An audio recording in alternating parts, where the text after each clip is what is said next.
Mheshimiwa Waziri Mkuu, taaluma ya ualimu ndio taaluma pekee ambayo humtengeneza mtu awe bora kuliko hata ualimu wenyewe. Mwalimu wakati wote hupambana kumfanya mtu kuwa bora kuliko hata yeye.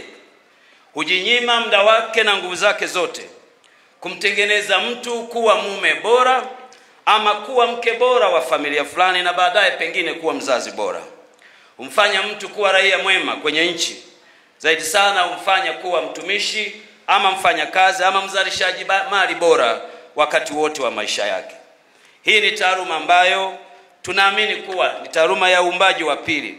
Baada ya mwanadamu kuzaliwa na wazazi wake, kazi ya pili ya kumuumba mwanadamu huendelea hapa duniani, na muumbaji huwa ni mwalimu.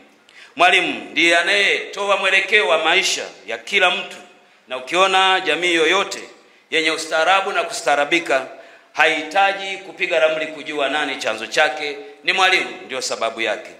Ndio maana wasomi waliotutangulia huko nyuma waliwahi kusema, ukitaka kuliua taifa lolote ama kulifanya lionekane duni wakati wote, basi hatua ya kwanza huwa mwalimu au huwa ualimu pamoja na taaluma ya ualimu.